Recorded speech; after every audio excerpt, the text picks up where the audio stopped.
Pronto, galera. Boa noite em primeiro lugar. Pessoal, hoje eu tenho um prazer muito grande de trazer aqui dois convidados especiais para uma edição mais que especial, sendo bem redundante, do Abrindo o Jogo. Hoje eu vou conversar com dois grandes amigos, dois grandes profissionais, dois médicos que vão trazer para a gente uma visão muito mais integral da saúde humana, que são pessoas que estão habituadas a cuidar de pessoas com um olhar muito mais preocupado em promoção de saúde do que de combater as doenças. Eu quero trazer para vocês aqui, eu tenho o prazer de apresentar meu amigo Gustavo Cizan, meu amigo Adolfo Duarte, e a gente vai fazer aqui, ao mesmo tempo, a live no Instagram e vai fazer a gravação também para o Abrindo o Jogo, que é o nosso podcast. Hoje eu vou ser um mero espectador desses dois monstros aqui. Nada disso. Rapaz, quem disse? Para bater papo com esses caras aqui. Claro que a gente vai falar de saúde, claro que a gente vai falar do Conese, está em cima. Semana que vem a gente vai ter o prazer de reunir vocês dois palestrando lá. E a gente vai falar também dos desafios de empreender na área de saúde, né? De crescer, de se posicionar no digital, de trazer para as pessoas informação de qualidade, como vocês dois fazem o tempo todo, e enfrentando, né, todas as dificuldades que a gente enfrenta quando a gente se posiciona de uma maneira incisiva sobre um tema ou quando a gente se expõe nas redes sociais. Então, antes de tudo, sejam muito bem-vindos, meus amigos. É um grande prazer estar aqui. Obrigado, irmão. Demorou da gente conseguir fazer essa reunião. Finalmente, né? Verdade, saiu. Então, Saiu. eu quero começar pedindo para que vocês tragam para o público, né? A gente está numa live agora, a gente está num momento de descontração também, e aqui é um bate-papo, para a gente poder trazer para o público a visão de vocês sobre medicina. Eu acho que esse é o nosso primeiro ponto para trazer aqui, porque isso é algo que eu vejo em vocês dois de uma maneira diferenciada. Visão sobre a medicina. Antes de tudo, obrigado pela oportunidade. Obrigado por estar aqui com o Gustavinho, que é um dos poucos que eu respeito nessa área. Eu falo mesmo, porque a gente tem que falar. Porque, infelizmente, é uma área que está sapecada de confusão e maluquice. Isso passa por essa sua pergunta. Como eu vejo a medicina? Eu vejo a medicina muito como o caminho principal através do qual a gente pode ensinar as pessoas a ter saúde. A função do médico é ensinar as pessoas a ter saúde. O nosso prenome de doutor não tem nada a ver com ser bonitão, não. Nosso prenome de doutor tem relação com a docere, está relacionado a ensinar. O ato de ensinar. Perfeito. Então, a minha visão é essa, ensinar as pessoas a ter saúde. Nós vamos ajudar a curar? Vamos. Nós vamos cortar, costurar, arrancar? Vamos. Mas a base para mim é essa, ensinar as pessoas a ter uma saúde. E aí, Gu? É verdade. Eu já tive essas perguntas alguma vez e me chamou muita atenção que em um determinado momento, uma das pessoas que estava entrevistando falou, sabe, o que é saúde para você? E eu pensei e refleti sobre aquilo. Quando a gente vai trazer isso conceitualmente, é complexo, né? Porque saúde, ela não está apenas no indivíduo, ela transcende o indivíduo. O que é saúde para Adolfo? É saúde para a família do Adolfo, né? Se Adolfo não está bem, ou se por acaso Adolfo está bem, Anderson está bem, e alguém da família está mal, mesmo ele com todas as medidas orgânicas, tudo em estado suficiente, será que ele está bem de fato em saúde?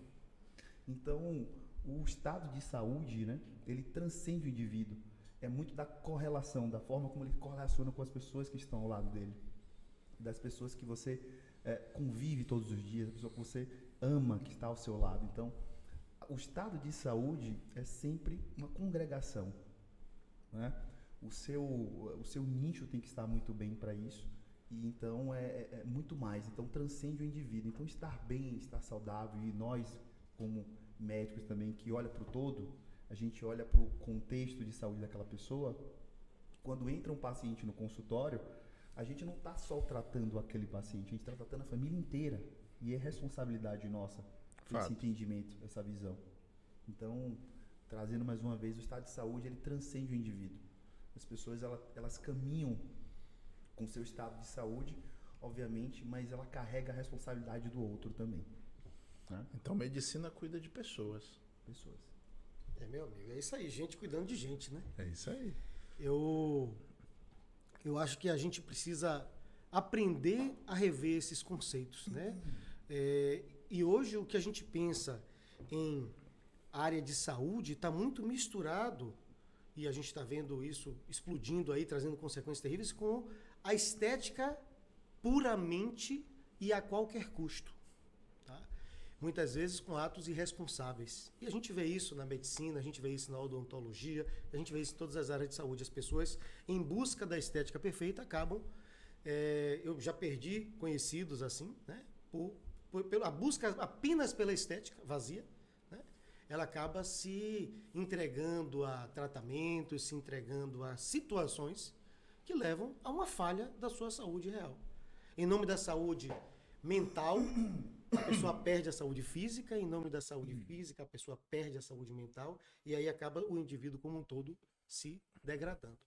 Isso... Sensacional. E isso é uma coisa que eu vejo que a gente, falando aqui do CONESE, a próxima semana a gente vai ter o congresso, né? O congresso de estética integrativa, e a gente vai ver essa visão da estética amparada e da saúde, né? Como uma ferramenta também de embelezamento do corpo, afinal de contas, embelezamento do corpo, da alma, do espírito, claro, tem que estar tudo junto, né? Repercute, né? De uma forma geral, num contexto de bem-estar do paciente, mas não é só o bem-estar, né?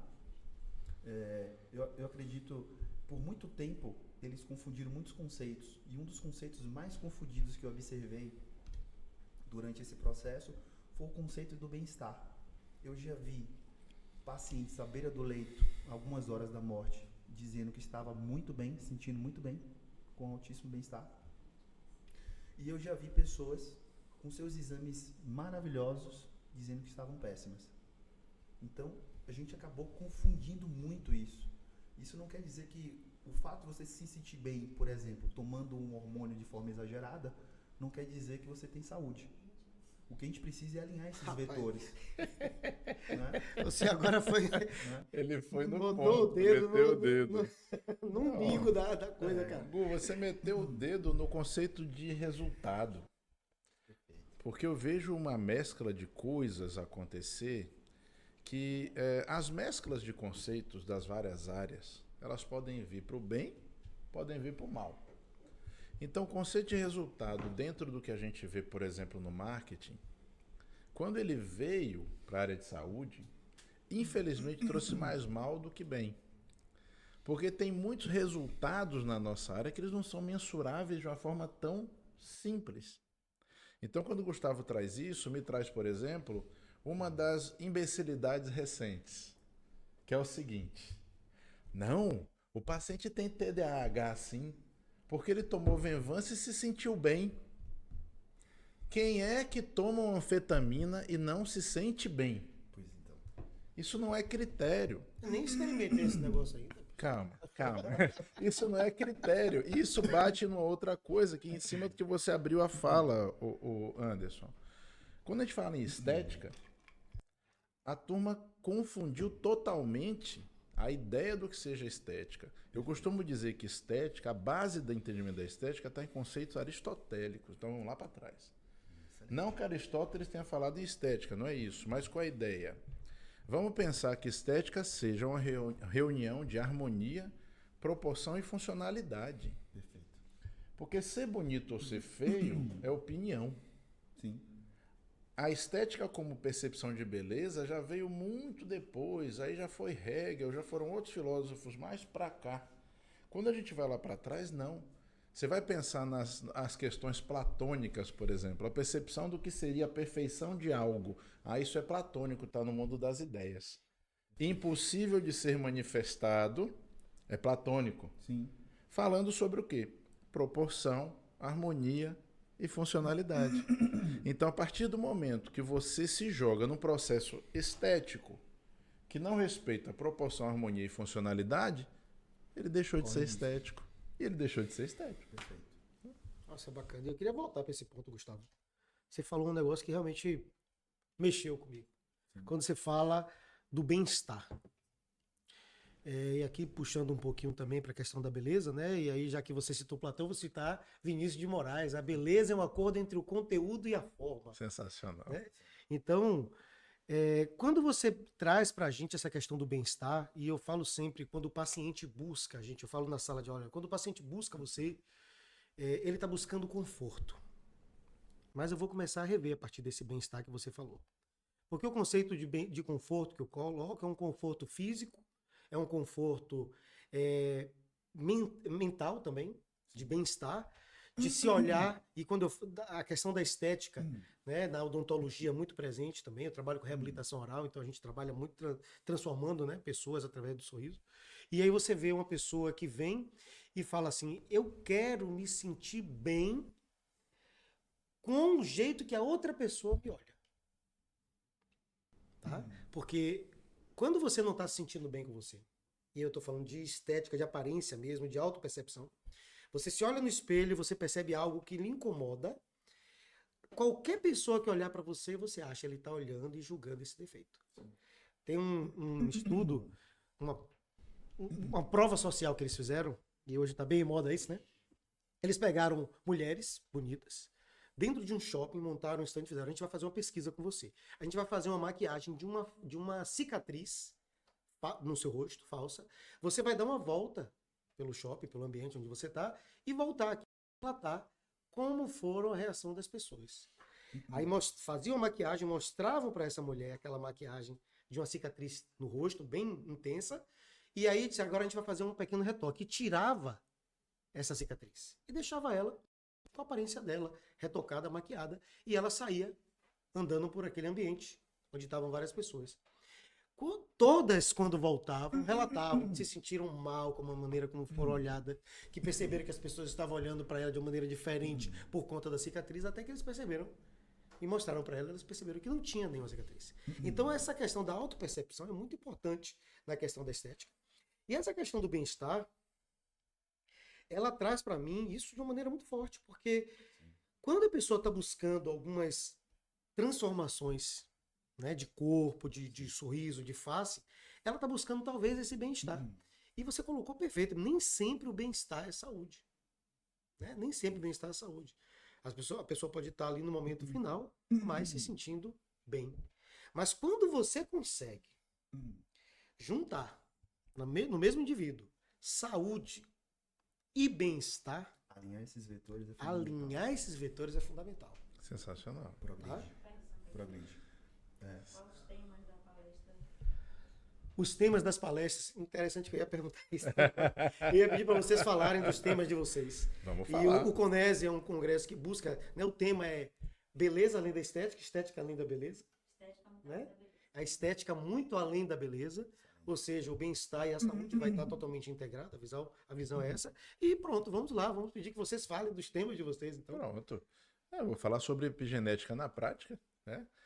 Não é uma coisa exclusiva para os temas que a gente vai trazer lá, mas vou dar um escopo mais específico no que diz respeito à estética.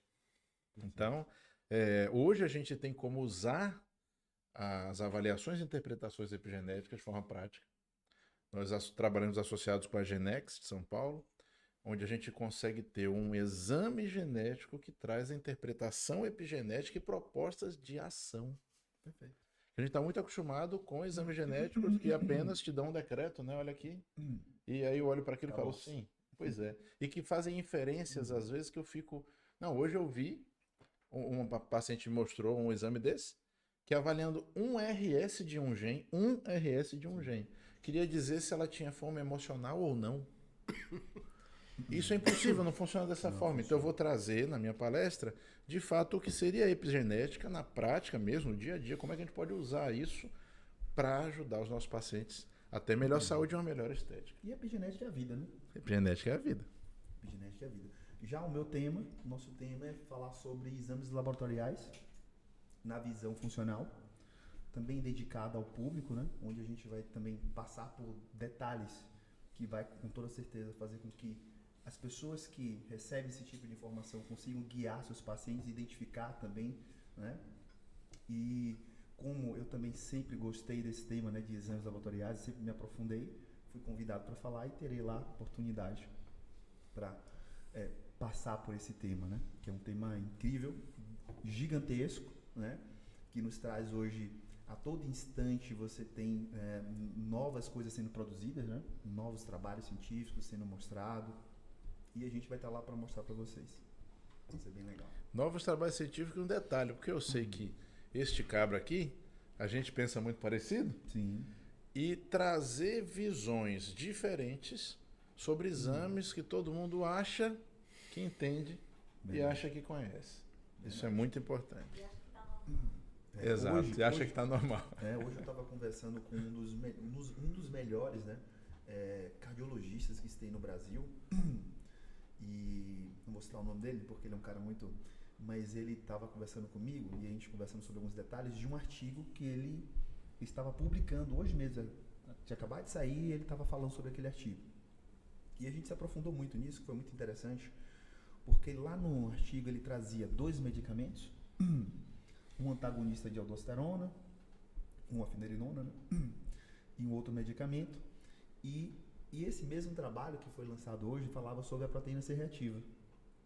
Ele falava, olha, agora sim parece que a proteína C reativa mostra alguma coisa pra gente, porque nesse trabalho, a proteína C reativa, que demonstra inflamação, nesses pacientes mostraram que quando está acima de X, esses pacientes têm placas mais instáveis e são os pacientes que mais dão pepino, problemas. Eu estava falando com ele, olha, a proteína C reativa saiu hoje, para vocês aí, da cardiologia, né? Também, eu sei que vocês já vêm avaliando tudo isso, mas a gente já tem vários outros marcadores que conseguem dizer que tem inflamação. Não é pelo fato dos medicamentos surgirem hoje, vocês trazerem uma solução medicamentosa. Porque solução não medicamentosa já existia há muito tempo. Então o que a gente precisa fazer é unir essas duas engrenagens. A gente não está em anti-spin, né? A gente não está em sentidos opostos, a gente está caminhando no mesmo lado. A gente só quer alinhar a ciência à base de funcionamento orgânica, não é isso? Seria o ideal, né? Seria o ideal. Seria o ideal. Seria o ideal.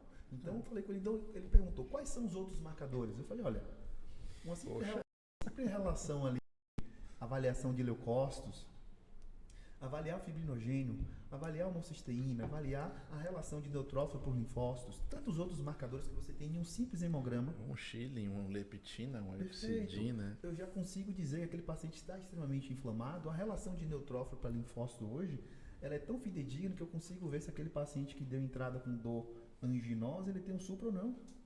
Então, a gente consegue já fazer essas transações, essas informações e combiná-las para que a gente consiga ser mais assertivo.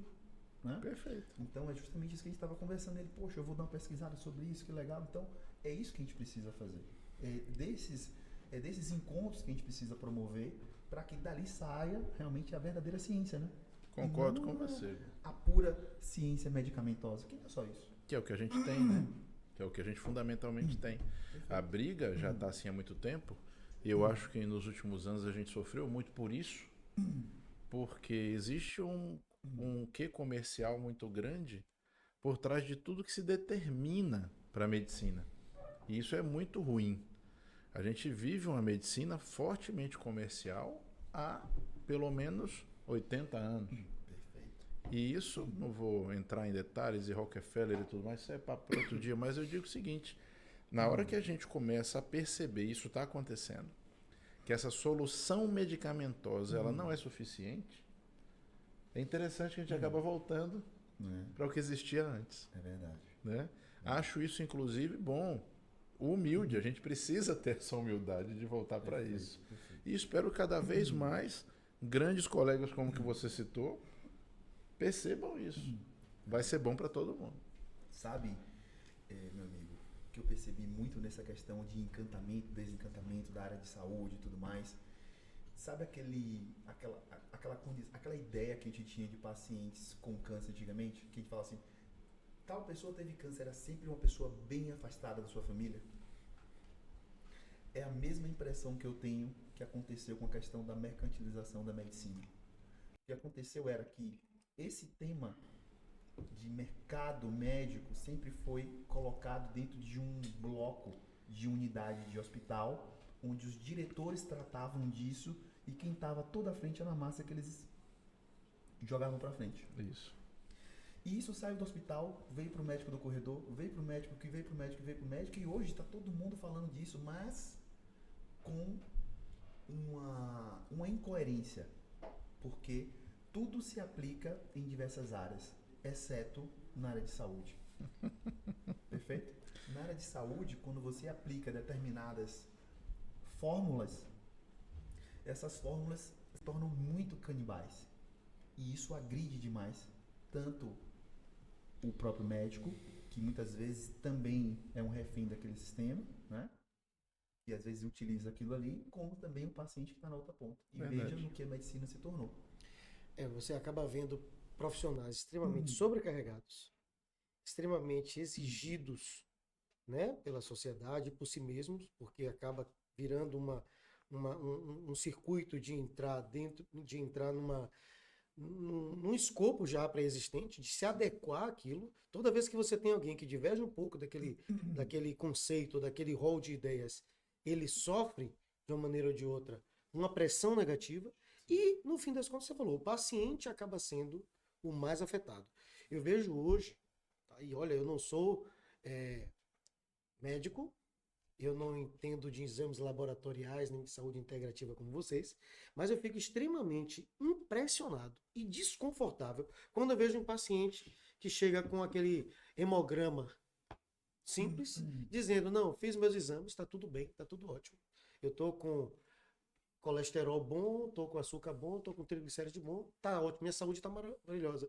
E a gente vê nitidamente que a pessoa está inflamada, a pessoa está com alterações sistêmicas sérias ali, mas que ela não consegue enxergar porque se baseou naquele exame superficial, naquele rótulo rápido de que está tudo bem. É assim mesmo.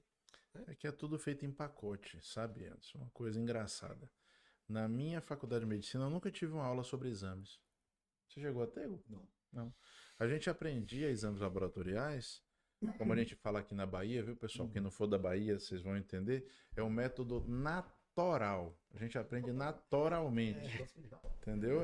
Você aprende fazendo. Então, é tipo troca o pneu do carro com o carro andando. Então, o entendimento factual do que é que você está medindo no exame, desculpa, a maioria dos médicos não sabe.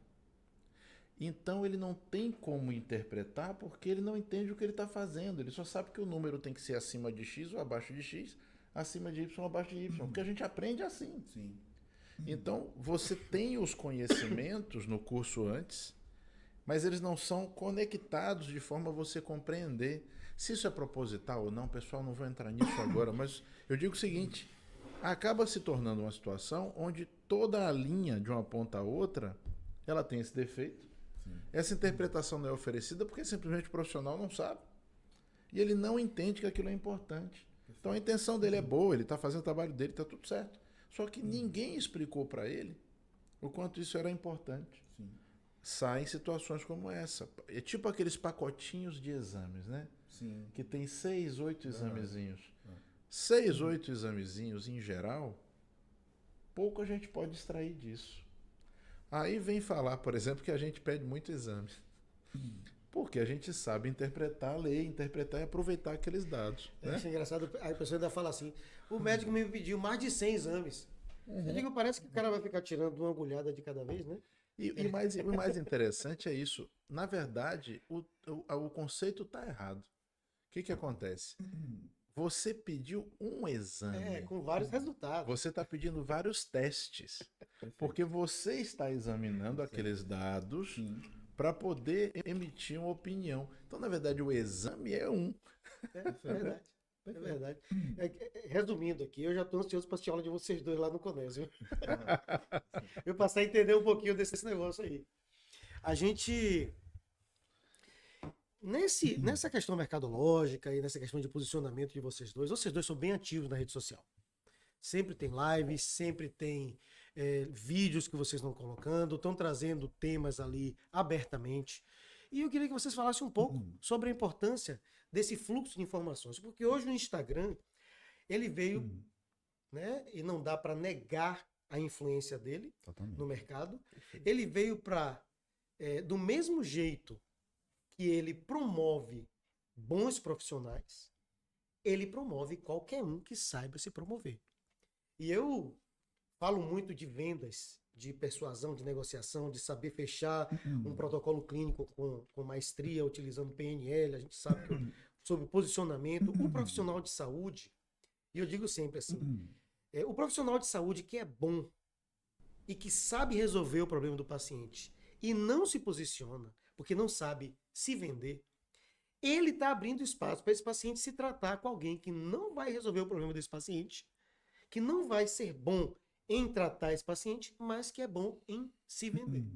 Então eu queria que vocês falassem um pouco dessa questão, e a gente está vindo agora para o Conese, né? Vai ser um congresso que vai agregar pessoas que estão envolvidas com a estética, ao mesmo tempo que com a preocupação de ter uma saúde integral promovida nesses pacientes durante o tratamento de estética. Então eu acho que é um congresso que vem para quebrar algumas barreiras, tá? Não é um congresso apenas de estética, onde apenas o apelo da beleza está presente, não é um congresso apenas de saúde, onde, né, você também tem um olhar especial sobre esse aspecto que chama a atenção da gente, né? Nós humanos queremos estar bem na fita, não é isso?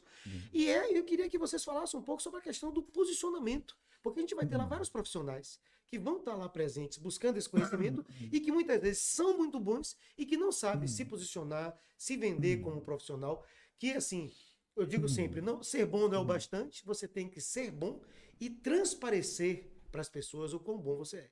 Então fale um pouquinho disso, por favor, para a gente quebrar esses paradigmas, porque eu vejo que ainda existe uma resistência muito grande no profissional de saúde, que é bom, que é sério, ele acha que divulgar o trabalho dele está indo de encontro com a sua autoridade de alguém qualificado. E isso, para mim, é um contrassenso. Para você, não. Isso é um contrassenso. Vamos parar para pensar. O profissional de saúde ele é um profissional que o trabalho dele fundamental, para a maioria, não para todos, é se comunicar. Sim. A gente não aprende nada sobre comunicação. Exato. Além de não aprendermos nada sobre comunicação, temos códigos de ética, todos nós. Todos. Altamente castradores e restritivos. Eu acredito que as coisas precisam ganhar atualizações com o tempo, e o nosso até ganhou uma atualização interessante. Só que o fato disso ser recente deixa muito na mente de todos nós, e eu diria que para nós classificados como médicos isso é um pouco pior, porque tem uma série de histórias em torno disso, né? De reprimendas e cassação de número e tudo mais. Isso fez com que todo mundo ganhasse um certo medo e uma certa percepção negativa daquele que vai e se expõe. E engraçado, hoje a gente vê isso muito com a rede social, porque a rede social está aí expandida, todo mundo está vendo as redes todas.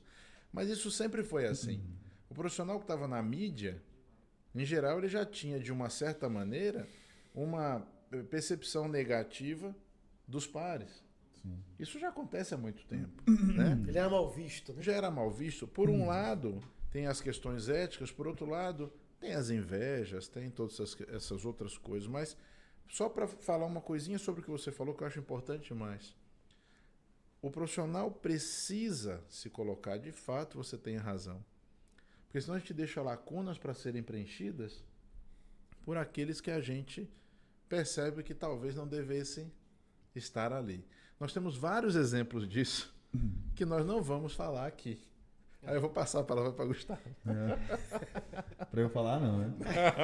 Mas a minha comunicação no Instagram, ela nasceu de uma necessidade, inclusive, dos próprios pacientes que tinham uma consulta com muitas informações e naquele momento não conseguiam extrair tudo. E daí eu falei, olha, eu preciso também me comunicar fora da sala, fora da consulta com esses pacientes, de uma forma genuína, aquilo que eu acredito, aquilo que eu estudo, aquilo que a gente absorve todos os dias. E essa é a minha comunicação. E eu estabeleci uma missão para mim no Instagram, que foi fazer da minha comunicação uma força onde eu buscasse o ponto, vamos dizer assim, de erguimento, né, da nossa área, que vem sendo depredada, né, depredada por muitos profissionais que atuam de forma, né, indevida e etc. Mas eu falei, poxa, eu preciso também, né, da medicina integrativa, que foi onde me colocou hoje, onde eu consegui alcançar tudo que eu tenho hoje e etc. Eu preciso fazer essa medicina integrativa, ela voltar para o patamar que ela merece, né?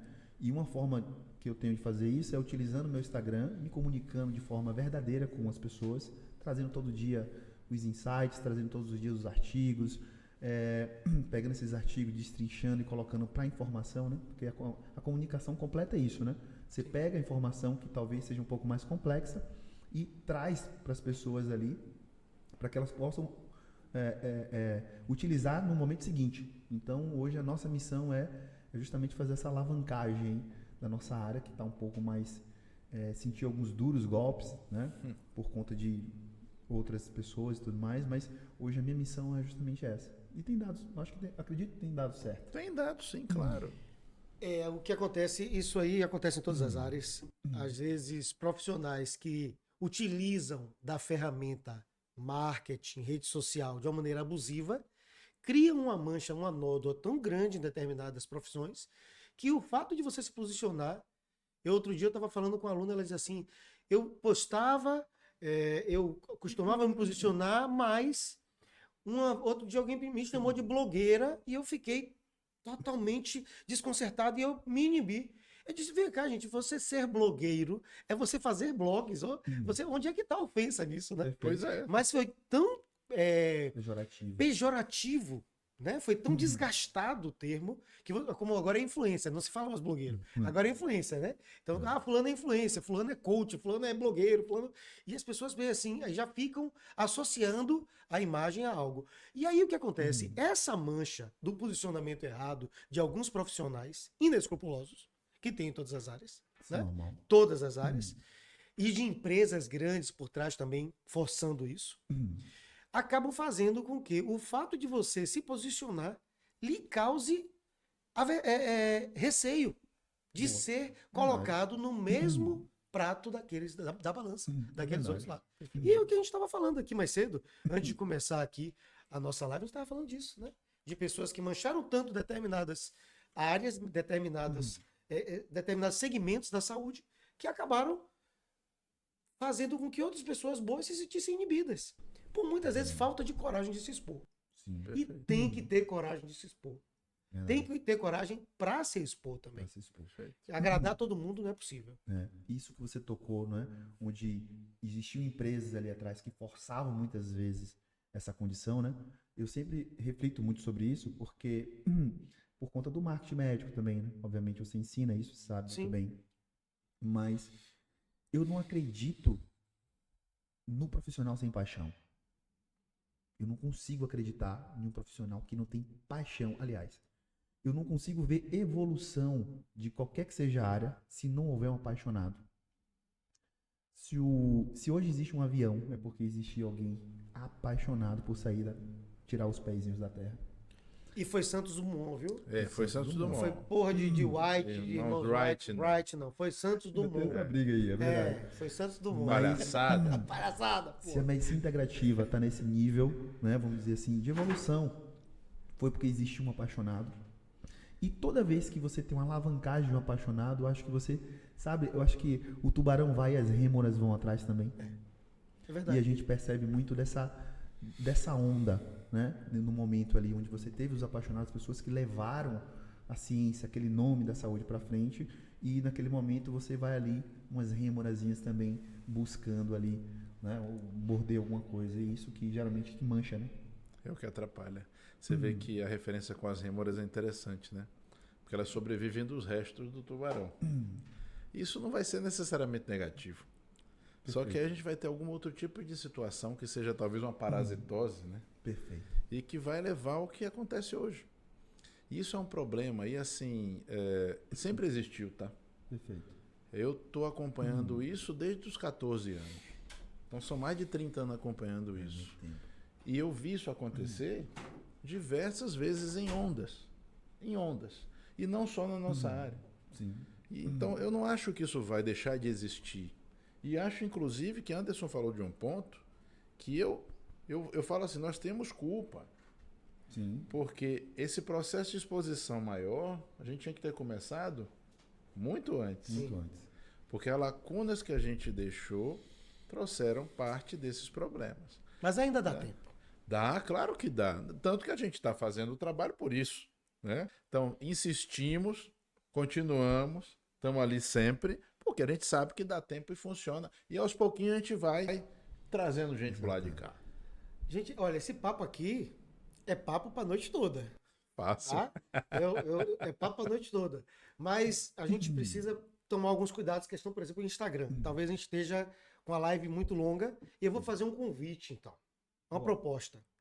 A gente vai parar a live do Instagram pra galera poder respirar e ter uma live mais curta, mas a gente vai continuar aqui com a gravação do podcast. Em breve, galera do Instagram, a gente vai encerrar, eu vai encerrar aí as lives, e a gente vai continuar gravando aqui o nosso podcast, que muito em breve, próxima semana já a gente já vai estar com as formatações e vai lançar, dentre eles, né, o podcast que eu fiz contato, o podcast da gente, que a gente continua aqui. Perfeito. Se vocês toparem. Poxa. Já deu a hora? Já deu sono? tamo Eu aqui. moro muito longe. Gustavo é meu vizinho, desculpa, não tem. O único problema desses caras é que eles dormem cedo e ficam querendo me convencer que eu tenho que dormir Não, cedo. quem dorme cedo é ele. Gustavo, né? Eu vou até encerrar a live fazendo uma queixa formal aqui contra o Gustavo. Não faça isso. Que ele acaba com meus domingos de manhã, cara. Ele acaba. Eu tava falando aqui. Eu endosso a queixa. Rapaz, vai. você acorda domingo, 8 horas da manhã, dizendo assim, porra, vou acordar cedo domingo, 8 horas da manhã. Acordo tarde, vamos tomar um café da manhã. Aí você cai na infelicidade, pega o Instagram e olha, os stories de Gustavo começa às 4 horas da manhã, ele saindo pra correr. 6 horas ele tá fazendo flexão no gramado, correndo de novo e Banho de gelo. banho de gelo, 8 horas da manhã. Aí, quando eu tô assim, terminando de ver, chega a mensagem, venha tomar um banho de gelo, 8h30 da manhã. Eu digo, rapaz, outro dia eu fui, eu vou acabar indo de novo nesse negócio. Agora que é bom, é bom. Dizem que a galera milionária fica dizendo assim, tem que tomar banho de gelo pra ficar milionário.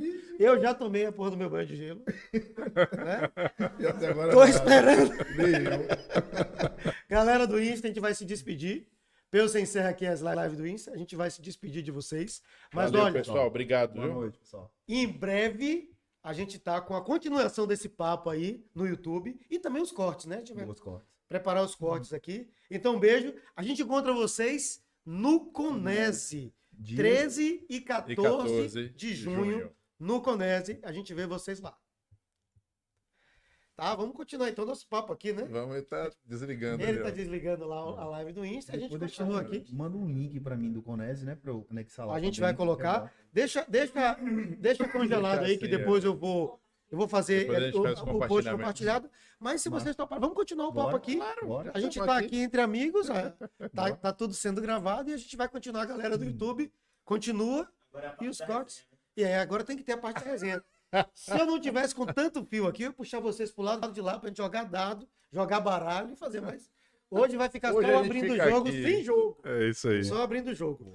E claro, a gente não tá mais ao vivo, dá pra gente mais informalidade no papo. E, Perfeito. porra, eu tô entre amigos e Eu quero. tenho uma pergunta pra você. Pô, na vamos sua lá. área. Pode fazer Na essa sua batina área. comigo também, que eu Na seguro sua ela área, daqui. que é uma coisa Ah. que eu observo muito hoje em dia. Você hoje trabalha com o posicionamento dos profissionais da área de saúde, né? Sim. De forma geral, mas ainda mais com os dentistas, né? Também, né?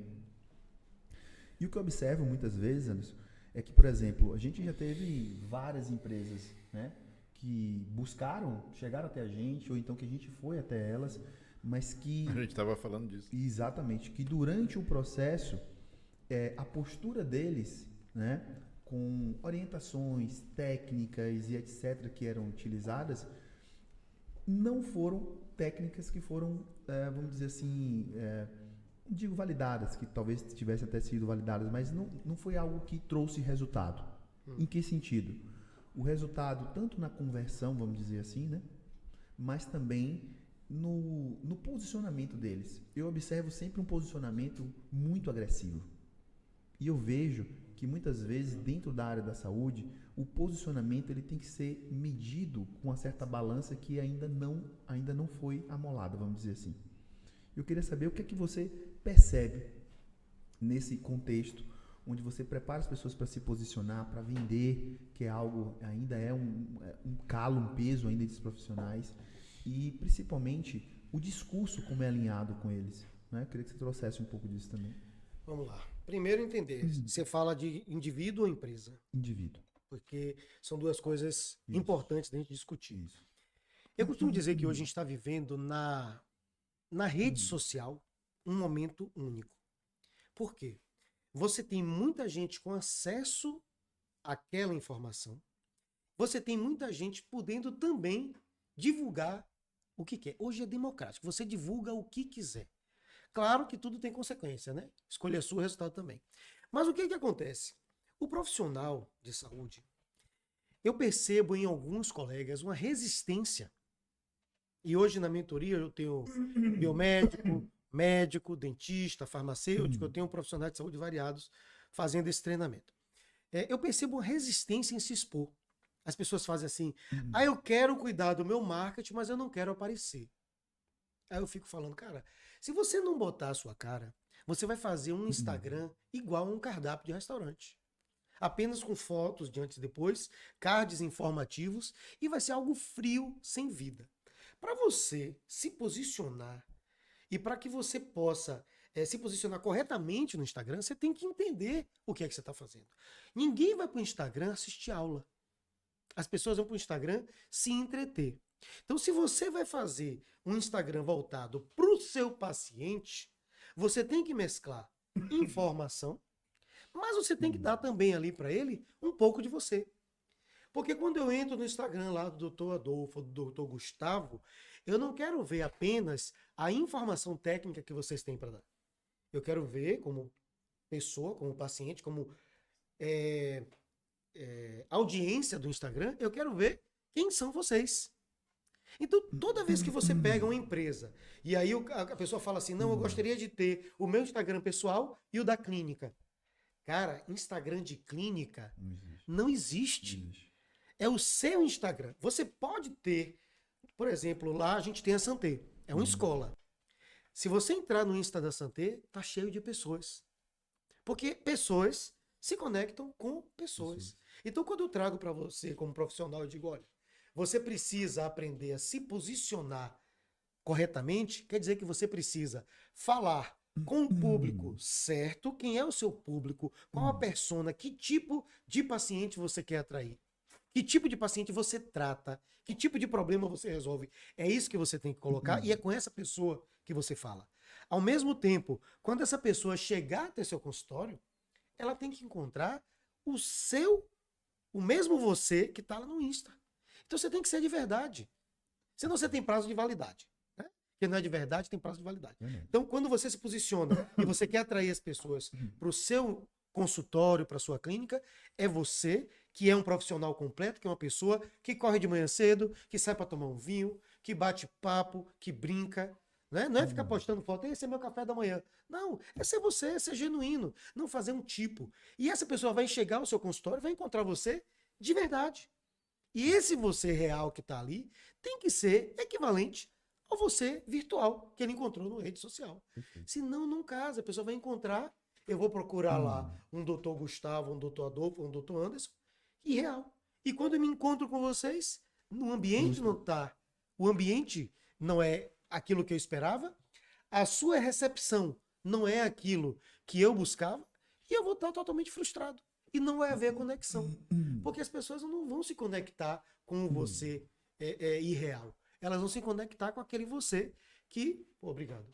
Com aquele você que atraiu elas. Perfeito. Então eu vou olhar e vou dizer, pô, esse cara me atrai. Esse cara tem algo que diz ali que fala comigo. E é lá que eu vou buscar. Então, fechando essa conversa que acabou virando um podcast à parte, só minha resposta, né? Foi sensacional. Vai fazer pergunta para professor, o cara não para de falar. Mas bom demais. A gente tem que ter alguns cuidados na hora de se postar.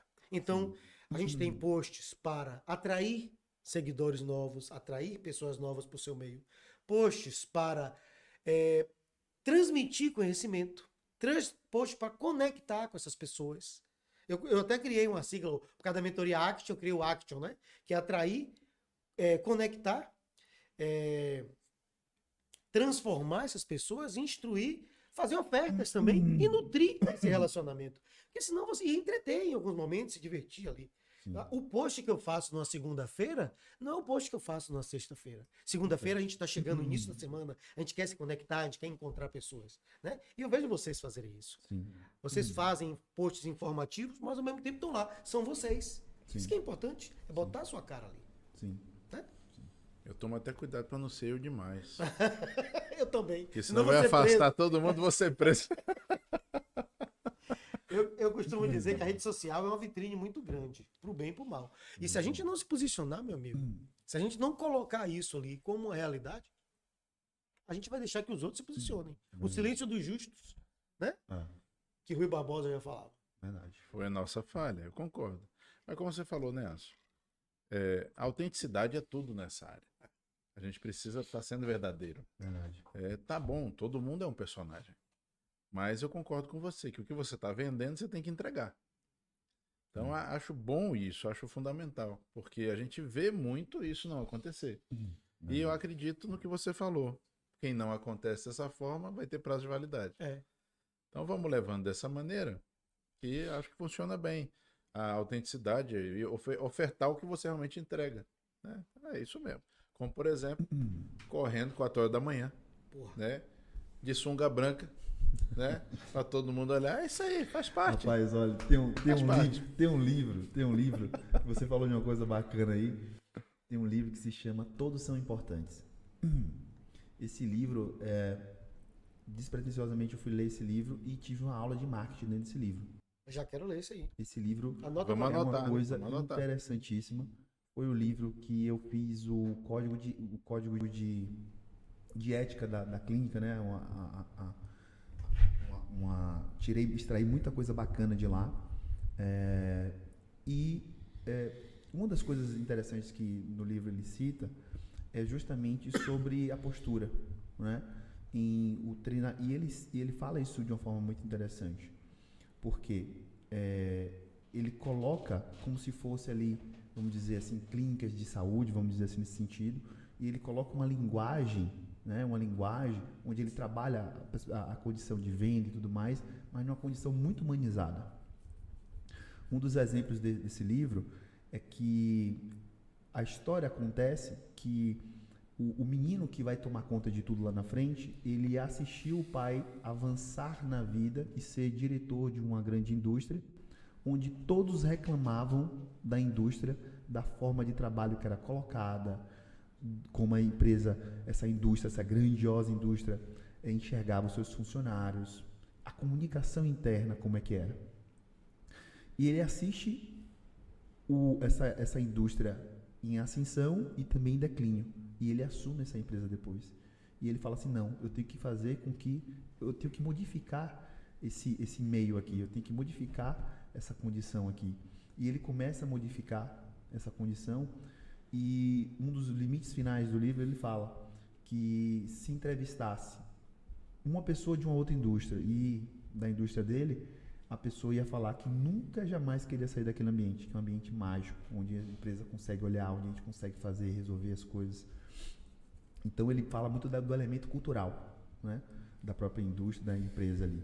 E isso, de uma perspectiva de empresa gigantesca, industrial, isso pra gente é abissal, é quase impossível de acontecer. E ele conseguiu fazer isso, reestruturar isso. Né? Então foi muito interessante. Então o livro se chama Todos São Importantes. É um livro difícil de ser achado, inclusive. Mas eu tenho aí, se vocês quiserem, posso emprestar também. Vou pegar e emprestar. E assim, foi um livro que eu ganhei muito. Eu gosto de ler bastante, né? Vocês também. Então a gente acaba... eu costumo dizer assim, quem não lê paga mais curso, né? Não é verdade? Porque a cada livro que você abre, você tem uma universidade ali dentro. É verdade. Não é verdade? É verdade. Então... Eu vou até chamar vocês para participar de uma série que eu vou começar agora. Eu vou começar agora toda semana.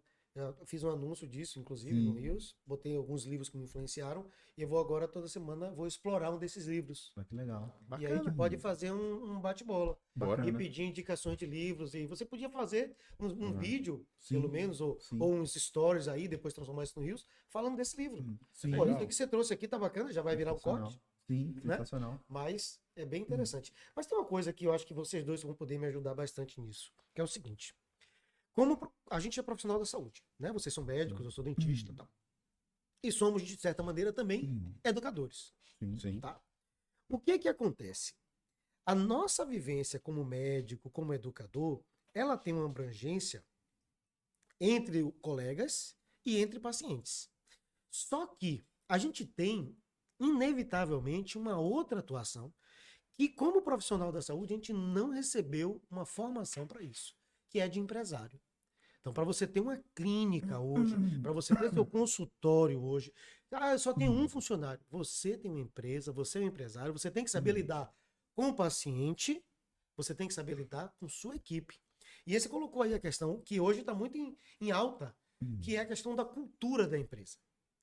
A cultura da empresa, ela tem que ser transmitida em todos os ambientes, ela tem que fazer parte de todos os ambientes da empresa. Que é um pouquinho do terceiro braço, que a gente não falou, que é a gestão. Perfeito. Né? A gente fala de venda, a gente fala de captação, de venda em si, de negociação, fechou o tratamento, como fazer a gestão disso? E eu queria que vocês falassem dessa vivência. Você trouxe um exemplo muito bom aí, que é essa questão de todo mundo é importante. É uma questão de implantação de cultura. As grandes empresas hoje estão totalmente direcionadas para 2 pontos. Implantação de cultura da empresa e experiência do cliente. Perfeito. E como é que a gente aplica isso dentro da área de saúde? Ih, Gustavo, hein? Olha, Joguei para vocês. vou deixar meu amigo iniciar aí. Não, Né? fica à vontade. Mas esse choque que eu tive ocorreu exatamente há uns 6 anos atrás. Desculpa interromper. Fala o nome da sua clínica. Perfeito. Hoje é a Clínica Cisan, mas há 6 anos atrás não era uma outra clínica, onde a gente alugava, vamos dizer, o espaço ali dentro e tudo mais. E a gente, assim, buscou fazer uma grande modificação. A gente teve uma assessoria para isso, só que nessa assessoria a gente teve um impacto muito grande, porque existia um nível de amadorismo ainda muito grande para aquilo. Obviamente, quando a gente começou, né, do filme, tem muito tempo aí, mais de 10 anos, você foi um dos primeiros da Bahia, se não o primeiro, né? Então, teve gente antes. Teve gente antes. Mas quando eu cheguei ainda era tudo mato. Era tudo mato, né? Então, um cara que eu admiro muito por conta disso. E nesse momento você vai chutando, agarrando, né? Quando você inicia o seu negócio, né? Você vai chutando, agarrando, torcendo para dar certo. Muita paixão, muita força, muita energia naquilo. E a gente vai, ao mesmo momento, a gente vai amadurecendo, a gente vai notando a necessidade do nível de amadorismo diminuir para o profissionalismo entrar, né? Nessa questão aí da gestão da empresa. E eu percebi essa necessidade, minha esposa também sempre esteve comigo, e a gente contratou uma assessoria e a gente foi fazendo. Mas no primeiro momento a gente teve um choque muito grande, porque o que trazia para a gente de informação era uma coisa gigantesca. E isso afastou a gente por 1 ano a mais e depois a gente resolveu realmente profissionalizar. E a gente foi fazer cursos fora, minha esposa principalmente foi fazer vários cursos também, e eu fui junto também. E adorei, gostei dessa parte, né? E minha esposa hoje é que toca essa parte, mas eu sempre estou lá também produzindo, a gente sempre divide a empresa ali em alguns momentos de treinamento da própria empresa, das pessoas que estão ali, porque eu sempre tive a necessidade de que a nossa empresa, que o paciente que entrasse, né, ele fosse recebido, né, da forma como eu queria. Né? Perfeito. Então, à medida que ele entrasse na empresa, eu queria que ele fosse recebido da forma como a gente queria. E a gente foi adotando essas medidas que, obviamente, a gente pega, né, dentro de tira de um ponto específico, mas a gente vai moldando pela nossa cultura dentro da empresa, a gente vai ajustando. E hoje, realmente, está bem caminhado isso, mas hoje quem faz toda a parte de gestão é Tiziano, mas a parte de estratégia também, eu sempre estou ali nesse banquinho da estratégia em alguns momentos para gerenciar isso, pregar os dados, né? E direcionar também, mas é algo fundamental. O profissional da área de saúde, principalmente os médicos, né? Eles se acostumaram à condição de trabalhar em hospital e sempre delegar ali, né? Praticamente para os hospitais fazerem e só cair no salário no final do mês. E isso a gente perdeu muito. E hoje, como clínica, como empresa, a gente vê a necessidade de trazer esses elementos para dentro da empresa para ter um resultado melhor, né? Eu sempre, quando eu fiz o código, né, de cultura, né, não de ética, de cultura da empresa, que foi baseado nesse livro, inclusive, a gente tem lá todos os apontadores e o mais importante sempre é trazer, né, a coerência, né, realmente deixar claro para o paciente, para a pessoa que está à nossa frente, a necessidade daquilo. Existe, aquilo ali é uma necessidade real. Se existe, tudo bem. Mas se não existe, não tem por que forçar, né? Fala da venda. Falar da venda. E muitas vezes a gente entra hoje, né? Que a gente já conhece muito, conversa sobre isso. A gente entra em uma loja juntos, eu e a esposa. Quando acontece alguma coisa forçada, a gente olha um pro outro e às vezes a gente se pergunta: isso ocorre na sua empresa? Porque se tiver acontecendo, eu quero que saia urgente.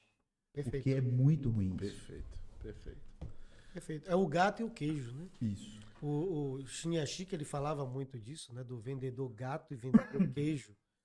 Onde o ratinho, que é a gente, você tem que oferecer o queijo pro ratinho ir lá se atrair. Ninguém bota um gato numa ratoeira. Perfeito. Né? E de repente você tá ali, chegando no ambiente, e você percebe que estão tentando lhe empurrar algo. Sim. Isso realmente é desconfortável. Muito. É E desconfortável. Isso foi tão. O choque que eu tive no momento foi tão grande com todo esse, né, que a gente buscava entender e tudo mais, que eu modelei até as mesas do escritório, do consultório, né, do concierge e tudo mais, a gente modelou, porque aquilo não é uma negociação. Nunca foi uma negociação. Eu não estou vendendo para o meu paciente. Não, eu estou mostrando a necessidade daquilo. Então, a nossa mesa de concierge, ela não senta em posições opostas. Olha como a gente está sentado. Não existe posições opostas. O que existe é alinhamento. Você senta do meu lado e eu te ajudo a conquistar aquilo. Mas primeiro, você quer? É necessário para você? É. Então eu te ajudo a conquistar aquilo. Então, o que é passado de cultura da empresa é justamente isso, né? Porque senão vira uma negociação, vira um negócio frio e o que você enxerga na frente é um cifrão. E não é isso. Eu costumo chamar isso de venda consultiva. Eu costumo chamar isso de venda consultiva, porque na verdade não deixa de ser um processo de venda, já que tem uma transação comercial, mas é uma venda buscando o melhor para o paciente, né? Negociação nesse ponto é a negociação para encontrar um ponto onde seja viável financeiramente para o paciente ter aquilo que ele necessita. Então a negociação não é para ver quem ganha. A negociação real e a venda real não é um embate para ver quem sai ganhando. Não. Tem que sempre você buscar fazer algo que seja bom para aquela pessoa com que você tem que negociar pensando no bem do quem você está negociando. Em saúde não pode ser diferente. Senão vira mercantilismo. Senão o processo de persuasão, que é mostrar para você e lhe ajudar a enxergar o que é melhor para você, vira manipulação. Perfeito. Eu vou manipular para que você enxergue aquilo que eu quero e eu tiro Perfeito. melhor. Então, até aí, ó, tá vendo aí quando a gente fala que a venda gera um preconceito? É venda. É venda? É venda, Gustavo. Exato. Porque Exato. você está fazendo uma transação comercial. Sim. Porque você está oferecendo, mas é algo que você está fazendo o que é melhor para aquela pessoa. Perfeito. Então é uma venda consultiva. O que é que Isso. você precisa? Vamos negociar aqui a maneira de viabilizar. Exato. Porque você não pode também entregar aquilo que você faz como profissão, porque senão a sua empresa quebra. Sim. Né? A gente tem que tirar um momento da filantropia, um momento da caridade, que são coisas diferentes, Perfeito. mas na empresa, a empresa ter. precisa Precisa? ter resultado. Exato. Ela tem que ter não tá vivo? Tem que ter propósito, tem que ter valores guiando tudo aquilo e tem que ter resultado, senão ela morre. Senão ela morre. Né? Então, eu vejo como venda, mas eu chamo de venda consultiva. É isso. E é isso. Até na hora de pensar na mesa desse podcast, eu tive esse cuidado. Se você olhar, a gente não está de frente um para o outro. Sim. Porque a gente está junto aqui, ó, Construindo ideia. trazendo para as pessoas, construindo Perfeito. ideias. Né? E a gestão, eu acho que tem que ser isso, né? Vamos lá. Ele não vai escapar da conversa de gestão, não não. vou, sabe por que eu não vou? Porque o Gustavo deu um exemplo do caso dele, que é uma coisa que a gente vê acontecer quando funciona, quando dá certo. Mas a gente tem diversos outros casos de não ter conseguido fazer isso e ter dado errado. Perfeito. Porque a gente não tem justamente essa formação, não tem essa oportunidade. Pelo menos não tinha, não sei como é hoje. Não estou na faculdade de medicina hoje. E além disso, você trouxe um ponto importante mais, que é o ponto do preconceito. Ainda existe essa ideia de que o médico tem que ser um capuchinho, né? Ele vai ter que ser uma carmelita descalça que não se preocupa com ganhar dinheiro, ele vai viver de favores. Sim. Só que não é essa a realidade. Eu gosto de dizer sempre o seguinte: todo profissional da área de saúde tem um aspecto sacerdotal no seu trabalho. Tanto que nossos trabalhos vieram, historicamente, dos sacerdotes. Então, tem um aspecto sacerdotal de doação e de se importar? Tem. Se você quer entrar na área de saúde pensando em um trabalho comum para realizar seu trabalho e ganhar dinheiro, por favor, vá fazer outra coisa. Não é aí que você tem que se colocar. Mas isso também não quer dizer que a gente tem que fazer votos de pobreza. Sim. Ou que a gente não precise dar atenção a esses aspectos. Eu sofro muito ainda por não ter tido essa atenção antes. E isso é um problema identificado. Então, o que eu penso de gestão hoje? Procure quem sabe Sim. para poder te orientar, participar, ou contrate, ou o que quer que seja, para conseguir chegar no resultado bom. Porque o preço que se paga por não dar atenção a isso é muito alto. Tá? Então, eu considero dessa forma. A coisa é tão grave quando a gente fala de gestão. A gestão financeira está tão amadora. As pessoas não sabem um indicativo financeiro, um indicador financeiro de sua clínica. Não sabe. As pessoas confundem caixa com ganho. Né? E ainda voltando para o fator venda... Já fiz muito isso. Ainda voltando para o fator venda, eu costumo dizer que o momento da venda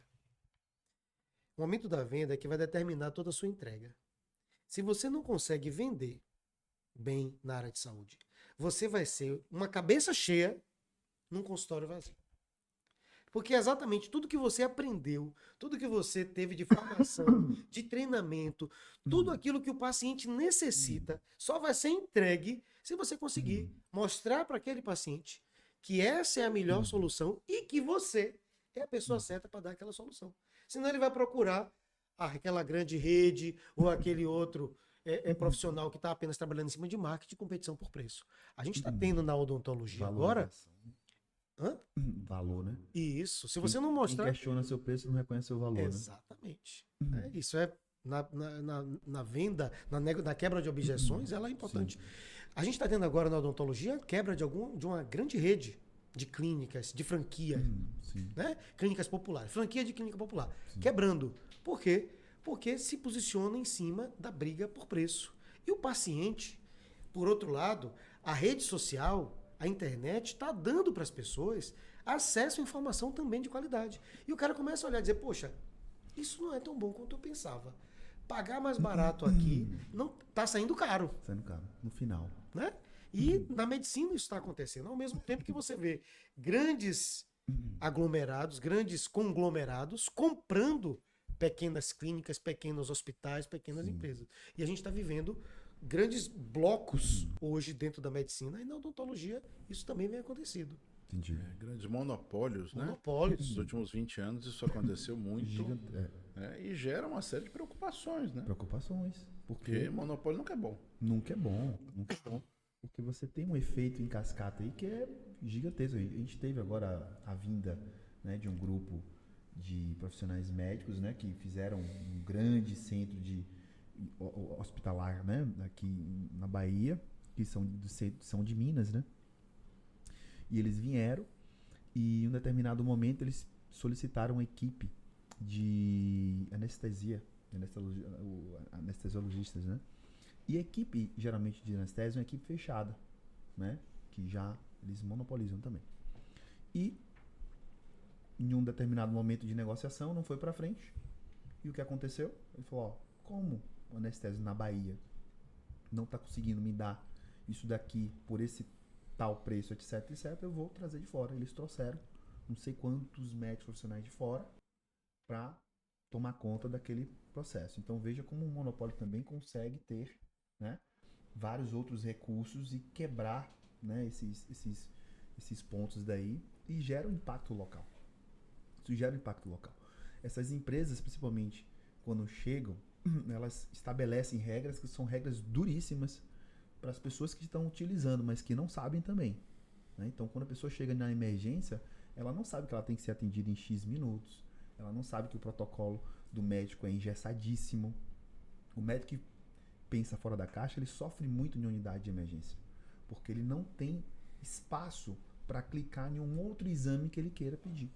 Tem que obedecer os times. Que inclusive é errado. Erradíssimo. E fere a autonomia do nosso trabalho. Exatamente. E vem aí. Custo. Tudo é em função de custo. Então imagina a briga que tem dos grandes donos de hospitais e ainda os planos de saúde por outro lado, porque o paciente vai para lá com o plano de saúde dele e aí tem as negativas e tudo mais, né? Pois é, então a rede que mais cresce, talvez no Brasil, inclusive, uma das redes que mais cresce no Brasil é a rede verticalizada. Uhum. Por quê? Porque, beleza, eu não vou trazer um outro plano para extrair da minha estrutura. Eu vou ter um plano, né? Perfeito, eu tenho um plano, eu tenho a minha estrutura, então eu ingesso tudo. Então o médico que está lá... Fecho tudo naquela coluna. Exatamente. Você só vai do endocrinologista se você passar pelo clínico. E o clínico tem que pedir isso, senão tem que ir isso. Então ele ingessa toda uma estrutura que fica muito mais barata para eles e muito cara para as pessoas que estão comprando aquele serviço, entende? Então hoje é um grande problema que a gente tem na medicina. Então a gente tem essa rede que é gigantesca aqui em Salvador, que tomou Recife, que tomou vários lugares, que hoje elas operam nesse sistema. Entendeu? Então é dessa forma como é estabelecido. Então, obviamente, eles têm um lucro, por isso que eles estão abrindo bolsa de valores. E etc. eles têm profissionais que aceitam trabalhar assim. Isso também é um problema. Porque a gente tem que lembrar que ninguém está obrigado com a arma apontada na cabeça. Então, isso é outra questão que precisa ser levantada também. Um detalhe aí que tem me chamado a atenção é o número de faculdades também. A odontologia passou por isso há uns anos atrás, uns 20 a 30 anos atrás, houve uma explosão de número de faculdades de odontologia. E atualmente houve outra grande explosão, há 5 a 8 anos atrás também. Isso modificou a relação da balança, porque você acabou tendo um número de profissionais muito grande no mercado e você acaba encontrando pessoas para fazer esse tipo de substituição. E na medicina está acontecendo a mesma coisa. Igual Virou um business gigantesco, né? Lembra que eu te falei da questão que eu não acredito em algo que nasce de uma pessoa que não tem paixão por aquilo? Então, o dinheiro por dinheiro, eu acho uma coisa muito fria e muito voraz. Em que sentido? E aí eu vou estabelecer, pra gente não gerar uma confusão. O cara entende que as universidades de medicina são um rio de dinheiro. E são mesmo. E são um rio de dinheiro. E eu sou empresário. E agora eu tenho uma possibilidade de ter várias no Brasil inteiro. E eu vou fazer. Eu não sou apaixonado? Eu sou apaixonado pelo dinheiro. O cara pensando. Então ele não vai se preocupar com o que de fato está sendo colocado ali. Ele quer gente para dentro. Ele não quer saber de vestibular. O que regularizava praticamente o nível que a medicina tinha era o funil. Era dificuldade de entrar. Era a dificuldade de entrar. Acabou. Então, à medida que eles quebraram isso, o nível da medicina, obviamente, né? Se eles apertarem lá dentro, ninguém forma. Se eles apertarem como a Baiana apertava antigamente, como a UFBA apertava antigamente, né? Como as primeiras universidades particulares chegando apertavam por conta da nota, né? Eles não formam, gente. Então, o que acontece? Começa a formar pessoas, né? Profissionais, vamos dizer, menos capacitados. E isso gera um impacto brutal, porque existiu ali o business, o dinheiro por dinheiro, né? Quando as universidades, por exemplo, a Universidade Federal, a gente analisava a grade dos professores, aqui o que os professores, né? Os caras não estavam ali por dinheiro. Nunca. Não estavam mesmo. Não estavam mesmo. Os caras estavam ali porque amavam. Ficavam mal pra caramba. Estavam Estavam ali muito porque eles mal. estavam interessados em formar a gente. Pode falar Paixão. mesmo, porque eu sou professor da Federal. Paixão. Você sabe disso. Você sabe Mas disso. só falou por sua causa, pô. Eu tô fugindo. Então, é por essa condição hoje, né? Então você começa a observar que em algum momento isso se perdeu e está produzindo um número gigante de profissionais que não estão preparados ainda. Mas eu vou tirar isso um pouco, esse peso um pouco do professor, porque eu vejo ainda o professor muito movido pela paixão. E eu vejo muito professor frustrado. E eu não vou falar só da Federal, pô, a Federal eu sou apaixonado. Eu sou apaixonado pela Federal. A Federal é uma casa para mim. Vou fazer próximo ano 20 anos de UFBA. Né? Eu sou professor titular e aquela universidade. Começou a dar aula com 15? Um menininho. Eu comecei a dar aula com 23 anos, mas no concurso da UFBA eu já tinha 30 anos de idade. Então, eu vou fazer 20 anos ano que vem. Legal. Bom, a conta é mais ou menos essa. O que acontece? Eu vejo pessoas espetaculares ali se doando, e não só na UFBA, eu tenho amigos de outras faculdades particulares também, se doando e se frustrando pelas amarras que são colocadas. Então, essa questão do professor estar aí, às vezes, num salário que realmente é difícil e buscando se posicionar ali com qualidade, encontra duas barreiras, que é isso que eu quero colocar. A primeira barreira é a barreira vertical, é a barreira da gestão empresarial da faculdade, que vem de grandes grupos que estão buscando ali fazer com que a empresa dê lucro e estão poucos preocupados. O que eles querem é cumprir o mínimo necessário para continuar existindo. Perfeito. Por outro lado, a gente vê os estudantes que chegam no sistema de ensino superior por vias diversas, tá? Falando aqui de ensino público e privado, a gente vai ter pessoas entrando por vias diversas, pessoas bem intencionadas, querendo crescer na profissão, e vai encontrar também gente que está ali apenas para seguir adiante.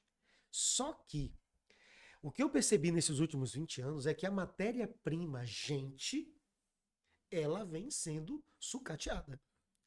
Por quê? Porque a formação básica do aluno caiu muito.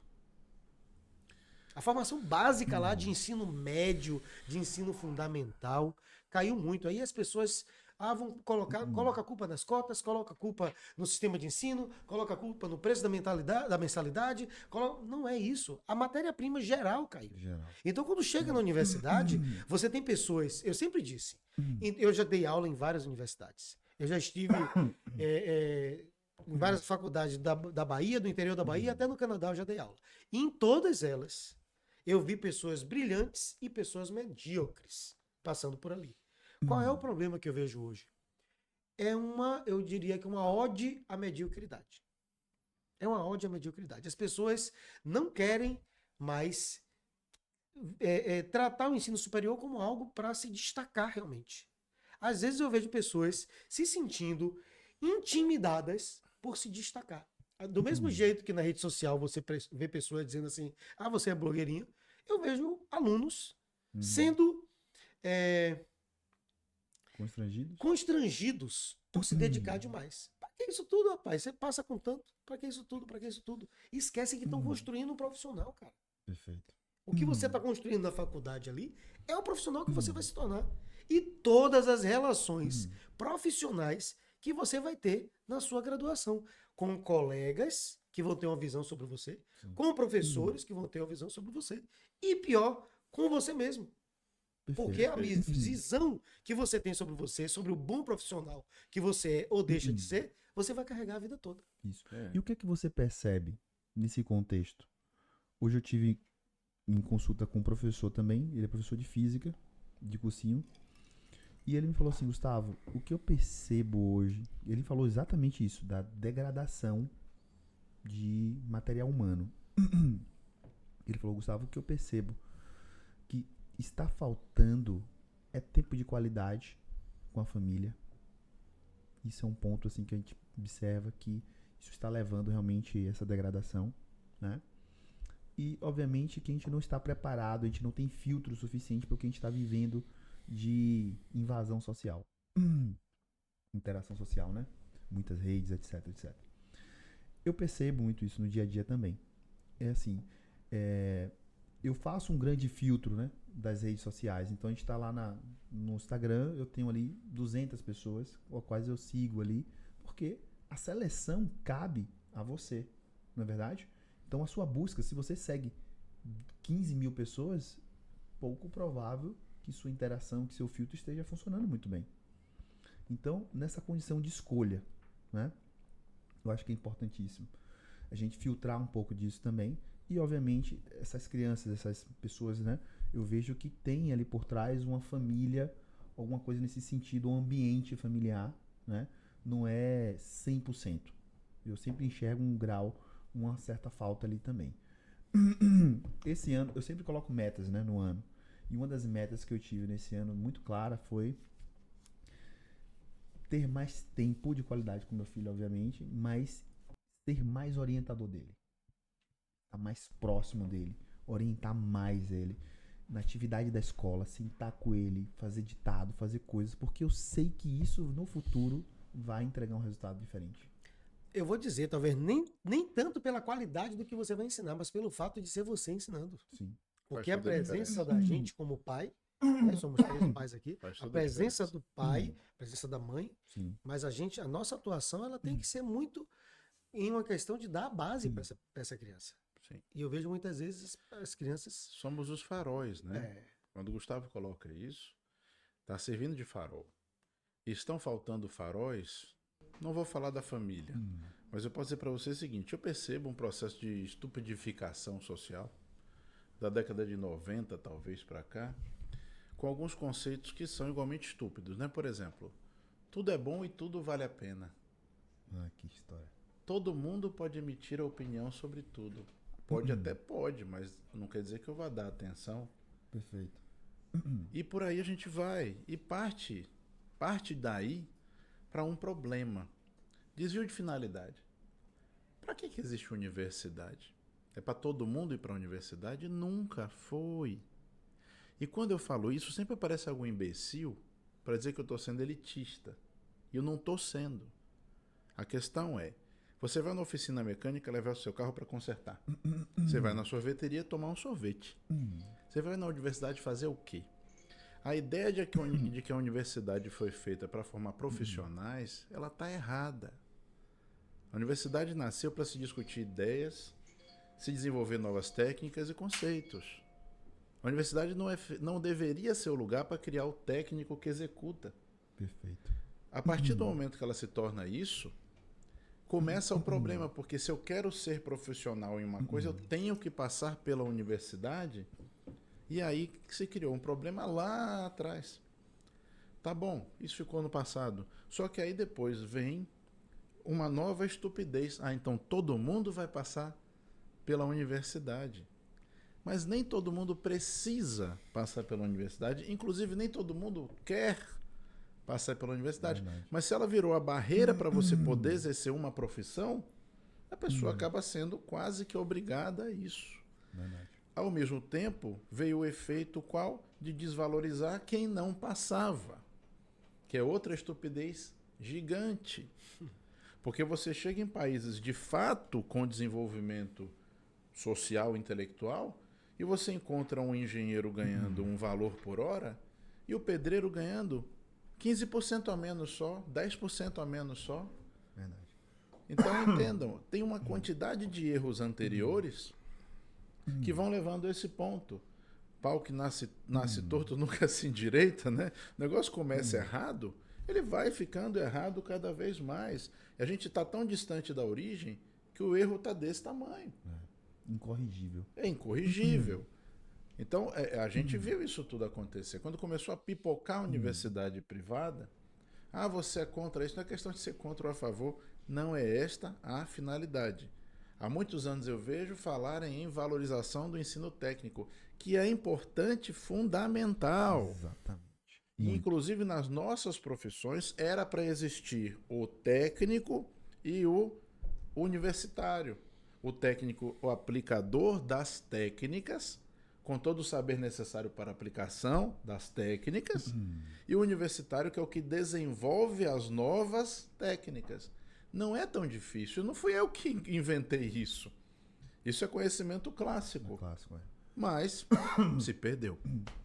Isso se estendeu já para pós-graduação, quanto mais na graduação, né? De fato. Exatamente. Virou fábrica de papéis. Não, você vive num país onde acham que fazer mestrado é pré-requisito para fazer doutorado. Exatamente. Quando são duas coisas que uma não tem nada a ver com a outra. É. E, inclusive, as empresas bonificam o seu salário. Se você tiver feito um mestrado, eu falo, vem cá, você tem que saber os botões a apertar. Aí você fez um mestrado em fazer biscuit e aquilo aumenta o seu salário 30. Como é isso? Então, claro que não é assim em todos os lugares, pessoal. Estou aqui brincando um pouco até para dar... Eu sou alívio cômico, tá? Eu sou alívio cômico. Mas assim, pô, né? É isso mesmo. Com certeza. Pô, meu amigo, a gente permeou aqui tanta coisa, né? Foi muita coisa que a gente rolou aqui. E a gente poderia ficar a noite toda aqui batendo papo se vocês A gente pode fazer outros dias, outros encontros aqui. Se já a gente tem- pode. Eu já tô quase dormindo. Tá quase na Quando hora de fala Gustavo a gente dormir. pode, é porque tá só enrolando. A gente pode é porque não vai É, chamar. não vai chamar. Chama nós, Inclusive, ele me chamou pra um churrasco. Me chamou pro churrasco. Depois, no outro dia, inventou uma doença. Ah, Inventou uma doença. ele esquece que marcou você isso é daí. vizinho. E é. Eu tô só de olho nele. Deixa comigo. E você me viu na festa, né, por acaso? Meu Deus. Cara, eu fiquei mal naquela vez. Foi muito mal. Mas a gente vai reativar o churrasco. A gente pode até fazer a live do churrasco, se você topar. Porra, vai na ser hora. sensacional. Agora tem que ter banho de gelo de Gustavo. E sem Nossa isso, não. senhora. Oi, mas Não, só pro churrasco você me chama. Banho de gelo, Banho de deixa gelo, vocês dois lá. Gente, eu quero, antes de encerrar, eu quero pedir para vocês uma coisa que eu acho bem bacana, que é o momento que a gente está aqui e que isso aqui vai estar aberto para quem quiser assistir. Então eu quero que vocês deixem uma mensagem, tá? E como a gente está falando tanto de profissionais de saúde, de medicina e de posicionamento, a gente está falando de tantos temas diferentes. O que você... Eu queria que cada um deixasse uma mensagem, né? Imaginando que todo profissional de saúde, ou todo médico, ou quem vocês queiram se endereçar, vai ter a oportunidade de assistir isso um dia.